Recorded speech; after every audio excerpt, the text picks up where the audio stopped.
Hi, welcome back to Burning River Bushcraft. Today we're going to take this Dave Meade style horse bow I built for my class from Outdoor Core, and we're going to make a two-piece takedown bow.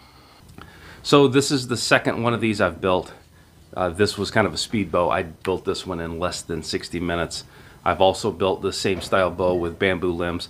There's just one small problem with this bow, and that is I cut it in half.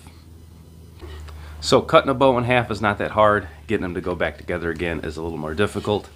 This is another class offered by Dave Meade at Outdoor Core. He has a takedown bow class that branches off of his ultimate composite bow class. I suggest you take both of those. So let's see if I can turn these two pieces of firewood back into a functional bow.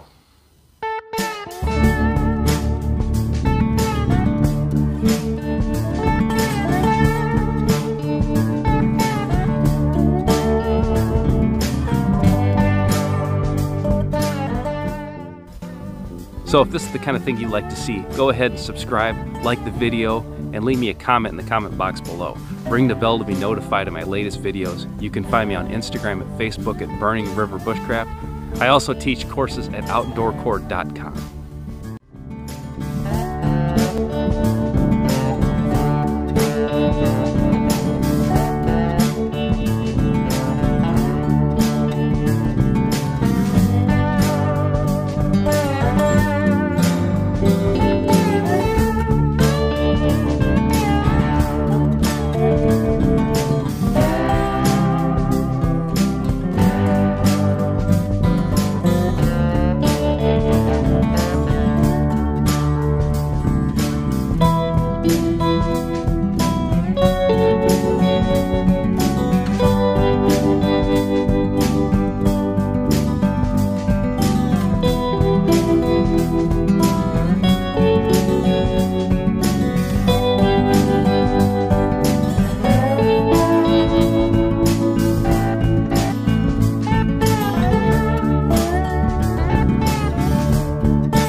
So here's the handle, and I actually can feel that leather. I'm kind of surprised.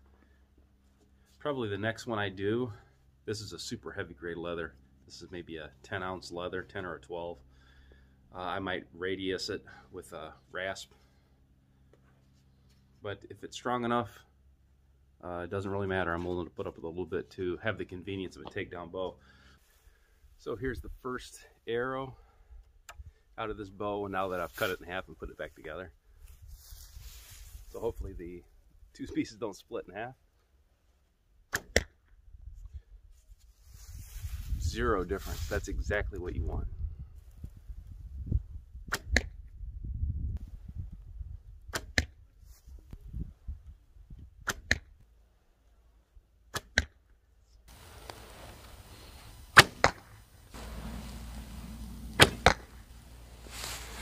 So I've got over probably just a dozen shots with this so far, and it's solid as a rock. No additional hand shock. I can feel the leather under here, but that's no big deal.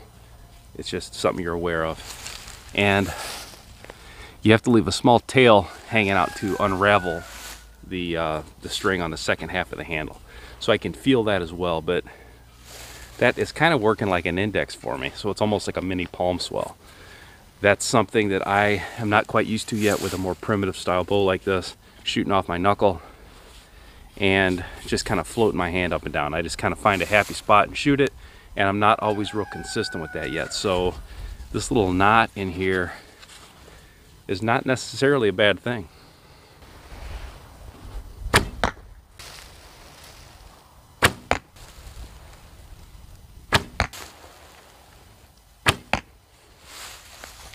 So the key thing of this thing is a takedown feature now. So any survival bow, in my opinion, should have a takedown feature.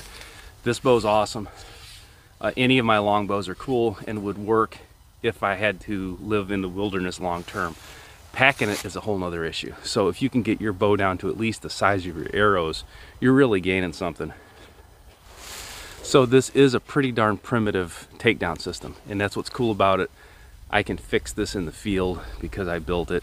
I'm going to go ahead and take the string off now, and I'll show you how quickly the bow will take down. So here's the bow unstrung with the paracord string, which I need to address. I need to take care of this string issue. But we'll just watch the clock here and see how long it takes to take one of these bows down. This is not something that you should think about as a speed situation, I guess. You're not going to come over a rise and see a deer and put your bow together and shoot it. If that's what you're thinking, that's probably not the best plan. But it should be convenient, it should be easy to do. I don't have any limb bolts or Allen bolts that I can lose, it's just string. So I could replace this with paracord or natural cordage, I suppose. So I get down to the last wrap and I'm just gathering this as I go.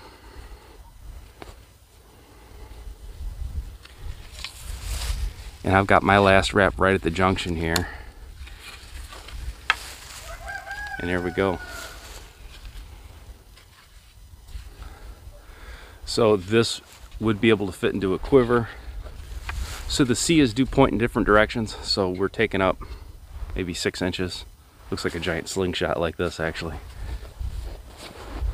But this with my string and a quiver full of arrows, and you are living dangerously in the woods. So this is a pretty cool primitive takedown system. I think now that I've got this one built, I'm probably going to build another bamboo version of this just to have an even smaller, more compact bow. But I will shoot this side by side with my full-length wooden horse bow, and I'll just check the durability. I can't really see it being a whole lot different, but I want to check it in all weather conditions. Once I've got this done, I'm probably going to work on some type of survival archery kit. So I will put this with, you know, some arrows and some other accessories. This would be something that would store in a vehicle great. You're not going to have a expensive $100 manufactured takedown bow or a recurve that's in your back of your vehicle all the time bouncing around for wear and tear. If this is a one-piece oak bow, that would probably work, but I just don't have the space for that. It's going to get damaged. I can take something like this. I can probably make some type of PVC type quiver to hold everything but the C's. Keep it locked in place, and at least no matter what other situation I know I'm going to get into, I'm going to have a bow and arrows to help me get out of it.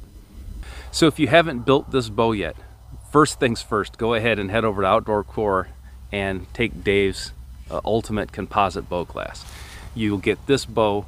You'll get his plans for the bamboo bow as well.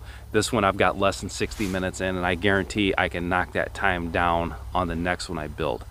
So once you build the bow, go ahead and sign up for the takedown class. This is a great way to have a bow with you at all times. It makes a heck of a survival archery system. Till next time, this has been Jamie Boggs with Burning River Bushcraft. See you soon.